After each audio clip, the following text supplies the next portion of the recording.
बिस्मिल्लाहिर्रहमानिर्रहीम अस्सलाम वालेकुम viewers, welcome to my YouTube channel. Viewers, कैसे हैं आप? उम्मीद करता हूँ आप ठीक होंगे। वियर्स, आज मैं आपको बहुत ही ख़ास सेल डी प्लस कैप्सूल का मुकम्मल रिव्यू दूंगा जो कमज़ोर हड्डियों, मुड़ी हुई हड्डियों और जिस्म में विटामिन डी की कमी को पूरा करती है।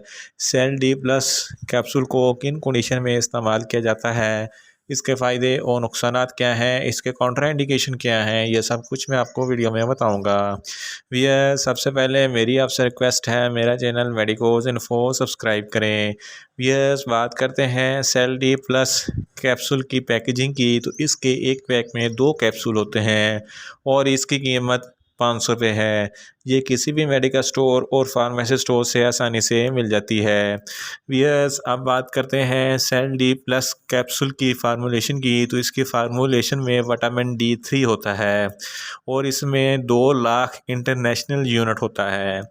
वियर्स, अब बात करते हैं सेल डी प्लस टैबलेट का सही तरीका इस्तेमाल और ख़ुराक की, तो सेल डी प्लस कैप्सूल बड़े जिनकी उम्र 16 साल से ऊपर है, 1 महीने में 4 कैप्सूल इस्तेमाल करने होते हैं, यानी कि 1 हफ्ते में 1 कैप्सूल और दूसरे महीने में 15 दिन के बाद 1 कैप्सूल इस्तेमाल करना है। टोटली 6 कैप्सूल इस्तेमाल करने हैं।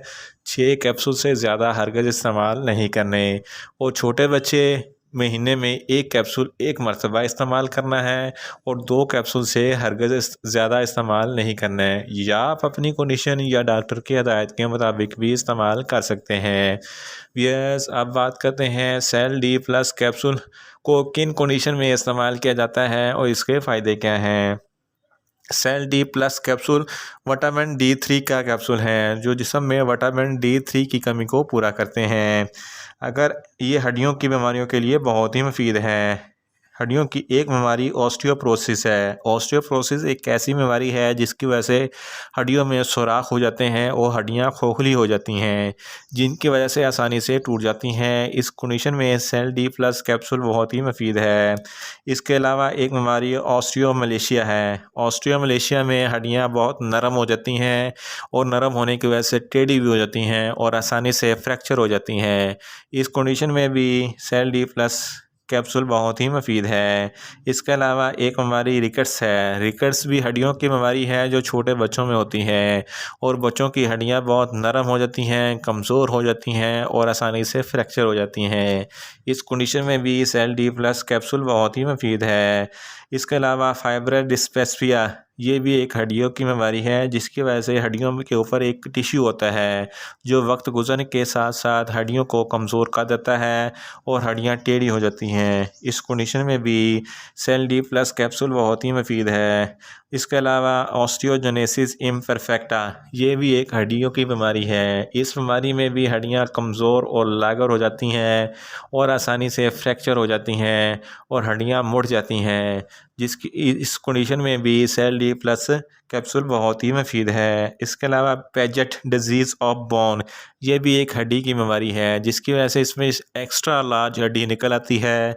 इस कंडीशन में भी सेल डी प्लस कैप्सूल बहुत ही मुफीद है।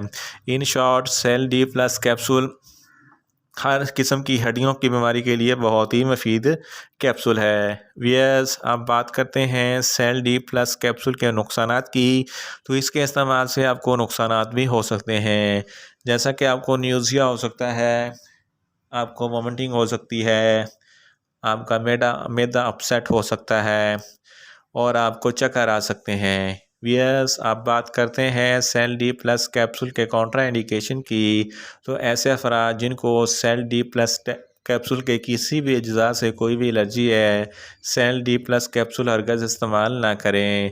और जिगर के अमराज वाले फ़र्द भी सेल डी प्लस कैप्सूल इस्तेमाल ना करें और गुर्दों के मरीज़ भी सेल डी प्लस कैप्सूल हरगिज़ इस्तेमाल ना करें। वियर्स, ये था सेल डी प्लस कैप्सूल का मुकम्मल रिव्यू। उम्मीद करता हूँ मेरी ये वीडियो आपको अच्छी लगेगी। मेरी वीडियो को ज़्यादा से ज़्यादा लाइक करें, शेयर करें और कमेंट्स करें।